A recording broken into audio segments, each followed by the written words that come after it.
एक छोटा सा गांव था, वहां पर एक आदमी पहाड़ पर पत्थर तोड़ने का काम करता था। उसको अपनी जिंदगी से कोई गिला शिकवा नहीं था। पूरा दिन वो काम करता, मेहनत करता, दिन के एंड में जो थोड़ा बहुत पैसा मिलता वो जा करके अपने परिवार के साथ में थोड़ा सा टाइम स्पेंड करता और चैन से सो जाता। तो एक दिन रोज की तरह वो अपना काम खत्म करके अपने घर की तरफ जा रहा था, तो रास्ते में चलते चलते उसके मन में ख्याल आया कि ये भी कोई जिंदगी है कि सुबह से शाम तक मैं पत्थर तोड़ने का काम करता हूं और एंड में मेरे को थोड़े से पैसे मिलते हैं, जिसमें मुश्किल से मेरा और मेरे परिवार का गुजारा हो पाता है। काश कुछ ऐसा हो जाए कि कहीं से मुझे कोई ऐसी शक्ति मिल जाए कि जो भी मैं चाहता हूं वो सच हो जाए। वो अपने घर पर गया, उसने खाना खाया, लेकिन उसका ध्यान खाने की तरफ नहीं था। उसके दिमाग में यही ख्याल चल रहा था। उसके बाद में वो यही सोचते सोचते सो गया। फिर नींद आने के कुछ देर बाद उसको एक सपना आया। सपने में उसने देखा कि रोज की तरह वो अपना काम खत्म करके अपने घर लौट रहा था।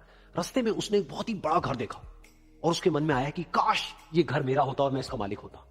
और उसके ये सोचते ही वो उस घर का मालिक बन गया। उसको यकीन ही नहीं हो रहा था कि जो उसने सोचा वो बन चुका है। लेकिन उसकी खुशी ज्यादा देर नहीं टिक पाई, क्योंकि उसको एकदम से एक शोर सुनाई दिया।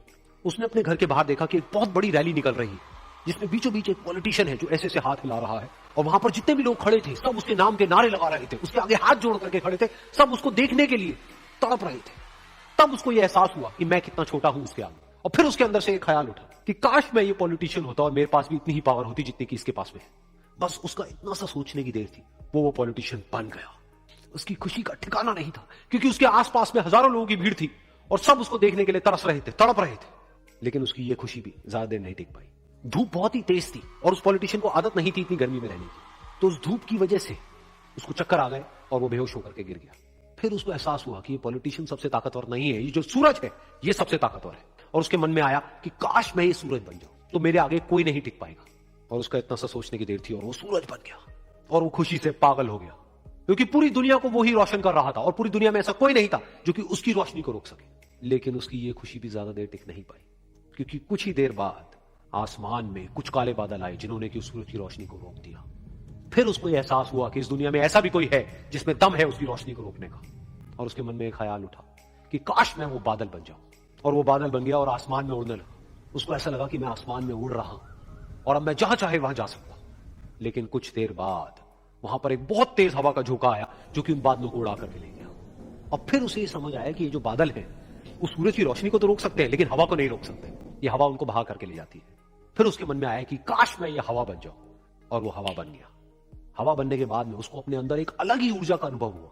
वो चाहे तो आराम से बहता और चाहे तो आंधी बन करके, तूफान बन करके, जिसको भी चाहे उड़ा करके ले जाता। उसको ये विश्वास होने ही लगा था कि इस दुनिया में सबसे ज्यादा शक्तिशाली मैं हूं। लेकिन तभी उसके सामने आया एक पहाड़। उसने अपनी पूरी ताकत लगा दी, लेकिन उस पहाड़ को वो इतना सा भी नहीं हिला पाया। तब उसको एहसास हुआ कि इस दुनिया में कोई है जो हवा से भी ज्यादा शक्तिशाली है, जिसमें दम है उस हवा को रोकने का। फिर उसके मन में आया कि काश मैं ये पहाड़ होता। और वो पहाड़ बन गया। लेकिन हर बार की तरह इस बार भी उसकी खुशी ज्यादा देर तक नहीं टिक पाई। उसको एक जानी पहचानी सी आवाज सुनाई दी और साथ ही साथ उसको दर्द होने लगा, जैसे कि कोई है जो उसको तोड़ रहा है, उसको मार रहा है। तो दर्द से वो चीखने लगा और उसके मन में आया कि काश मैं वो बन जाऊं क्योंकि इस पहाड़ को तोड़ने का दम रखता है। लेकिन इस बार उसकी ये ख्वाहिश पूरी नहीं हुई। वो रोने लगा, चीखने लगा, चिल्लाने लगा। उसने अपनी पूरी जान लगा दी, लेकिन इस बार वो नहीं बन पाया। उसका दर्द बढ़ता ही चला जा रहा था और दर्द की वजह से एकदम से उसकी नींद खुली और सामने शीशा था। उसने शीशे में देखा और उसको समझ आया कि सपने में मैं वो क्यों नहीं बन पा रहा था जो मैं बनना चाहता था, क्योंकि असलियत में मैं वो ही हूं।